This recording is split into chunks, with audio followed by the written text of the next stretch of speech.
வணக்கம் நண்பர்களே. Acting driver குரூப்புக்கு வந்து நம்ம சேனலை ஃபாலோ பண்ணுற அனைத்து நல்லுள்ளவங்களுக்கும் வணக்கம். நம்ம இப்போ பார்க்க போகிறது வந்து ஃபுல் டே வந்து சென்னையில் ஆக்டிங் டியூட்டி பார்த்தா எவ்வளோ கிடைக்குன்றதை பார்க்கலாம்.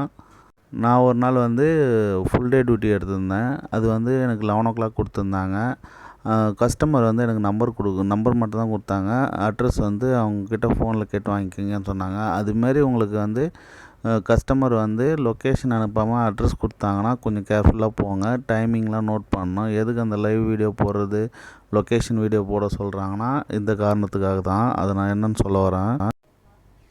அப்போது நம்மளுக்கு வந்து லொக்கேஷன் அவங்க ஷேர் பண்ணல, அட்ரஸ் மட்டும் கொடுத்து வர சொன்னாங்கன்னா கண்டிப்பாக நீங்கள் வந்து கொஞ்சம் ஏர்லியாகவே போயிடுங்க.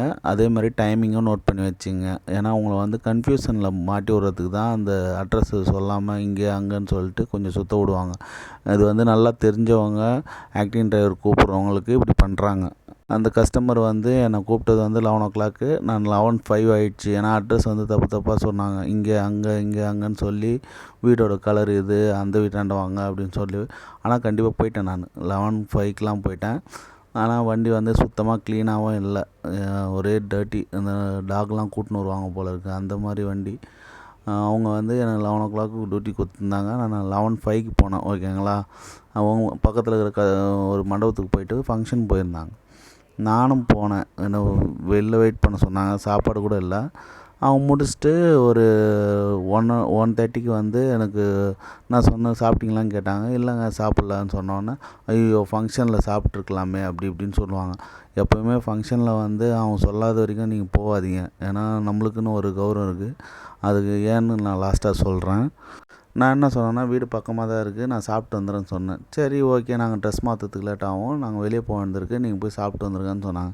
நான் என்ன பண்ணேன்னா, பக்கத்தில் இருக்கிற கடையிலேயே போய் சாப்பிட்டு வந்துட்டேன். ஏன்னா வீட்டுக்கு போனால் லேட் ஆகும் அப்படின்னு சொல்லிட்டு நான் பக்கத்தில் இருக்கிற கடைக்கு போய் சாப்பிட்டு வந்தேன். சாப்பிட்டு நான் 15 minutesலாம் வந்துட்டேன். ஓகேங்களா.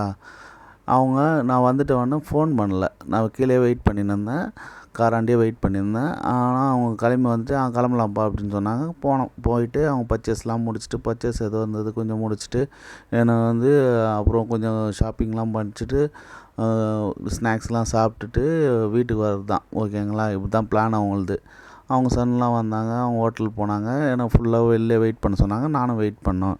வெயிட் பண்ணி முடிச்சுட்டு நைட்டு வந்து 8:35 அவங்க விடும்போது. ஓகேங்களா. 8:35னா எவ்வளோ ஆச்சு டரிஃப் மொத்தம் வந்து 10 hours ஓடிச்சு. 4 ஹவர்ஸுக்கு வந்து 450யும் அடிஷ்னல் ஹவருக்கு வந்து 80 rupees எனக்கு சொல்லியிருந்தாங்க. மொத்தம் எவ்வளோ ஆச்சு, 9:30 ஆகிடுச்சு 10 hours ஓடினதுக்கு. ஆனால் அவங்க எனக்கு கொடுத்தது வெறும் 8:30 தான் கொடுத்தாங்க. இத்தனைக்கும் மதியம் சாப்பாடு இருந்து டீ செலவு இருந்து எல்லாமே இருந்து. ஓகேங்களா. இப்படின்னும் போது அவங்க ட்ராப் பண்ணும்போது சொல்கிறாங்க, நீங்கள் 1/2 hour சாப்பிட போயிட்டீங்க, வந்தது வந்து லேட்டு, அதில் ஒரு அரை மணி நேரம் லேட்டு, 11:30க்கு வந்தீங்க, அப்புறம் நீங்கள் சாப்பிட போகிற அரை மணி நேரம் எடுத்துக்கிட்டீங்க, அதனால் வந்து அதை நான் கழிச்சிட்டு தான் கொடுப்பேன் அப்படின்னு சொல்லிட்டு சொன்னாங்க. நான் ஆர்கியூமெண்ட் பண்ணல. நான் சொன்னேன், நான் வந்து குரூப்பில் வந்தேன்னு சொல்லக்கூடாதுல்ல, அதனால் நான் ஓனர்கிட்ட பேசிக்கிறேங்க அப்படின்னு சொன்னேன். அதுக்கு வந்து இல்லை இப்படிலாம் இவ்வளோ தான் கொடுக்க முடியும் அப்படின்னு சொல்லிட்டாங்க. நான் அவருக்கு ஃபோன் பண்ணி, எனக்கு டியூட்டி கொடுத்தவங்கக்கிட்ட நான் ஃபோன் பண்ணிக்கிறது, இல்லைப்பா நீ வாங்கி தான் ஆகணும், எனக்கு கமிஷனை நீ போட்டுரு அப்படின்னு அவர் சொன்னார். நான் இது ஏன் சொல்ல வரேன்னா, நீங்கள் டியூட்டிக்கு போனீங்கன்னா டைமிங் வந்து கரெக்டாக நோட் பண்ணி வச்சிங்க. இல்லைனா அவங்கக்கிட்ட சொல்லிடுங்க, இந்த டைம் தான் வந்திருக்கேன் அப்படின்னு சொல்லிட்டு. இதனால் உங்களுக்கும் கஷ்டமாயிடும், அவங்களுக்கும் கஷ்டமாயிடும். அவங்களுக்கு வந்து அந்த 80 rupees வந்து இப்போ 10 லட்ச ரூபா 12 லட்ச ரூபா போட்டு கார் வாங்குகிறாங்க. அந்த 80 rupees தான் வந்து அவங்களுக்கு பெருசாக தெரியுது. நம்ம வந்து காலையிலேருந்து நைட்டு வரைக்கும் வண்டி ஓட்டுறோம்.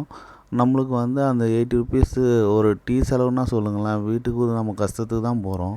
அந்த இடத்துல போயிட்டு அந்த 80 rupees பிடிக்கிறதுலேயே அவங்க குறியாக இருக்காங்க. ஓகேங்களா. இது மாதிரி கொஞ்சம் இது மாதிரி ஒரு கஸ்டமர் சொல்ல முடியாது. இது மாதிரி கஸ்டமருங்களும் வருவாங்க. நல்ல கஸ்டமரும் இருக்காங்க, ரொம்ப நல்ல கஸ்டமர்லாம் இருக்காங்க. ஓகேங்களா.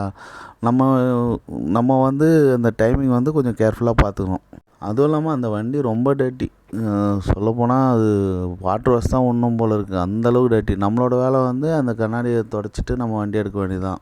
கண்ணாடி மட்டும், மிரர் மட்டும் க்ளீன் பண்ணுறது நம்மளோட வேலை. ஓகேங்களா. பாருங்கள், இது மாதிரிலாம் டியூட்டி கிடைக்கும். அதை பார்த்து கொஞ்சம் அனுசரித்து நடந்துங்க. நம்மளுக்கு எல்லாம் பக்குவ மனசு இருக்குது, அது மாதிரி கொஞ்சம் பார்த்து நடந்துங்க. இது வரைக்கும் வீடியோ பார்த்தவங்களுக்கு நன்றி வணக்கம். மற்றும் நம்ம ஃப்யூச்சரில் வந்து இன்னும் நிறைய வீடியோஸ் போடுவோம். அதுலேயும் என்னென்ன டேரிஃபில் வருதுன்னு சொல்லிட்டு பார்க்கலாம். இது என்னோடய அனுபவத்தை சொல்கிறேன். ஏன்னா நீங்கள் என்னை நம்பி ஒரு சில குரூப்பில் ஜாயின் பண்ணியிருப்பீங்க. அப்போது குரூப் பிரச்சனை இருக்காது, இது மாதிரி கஸ்டமர் பிரச்சனை இருக்கும். அதுக்காக தான் நான் இந்த வீடியோ போடுறேன். வாழ்வோம் வாழ வைப்போம். அனைவருக்கும் நன்றி வணக்கம்.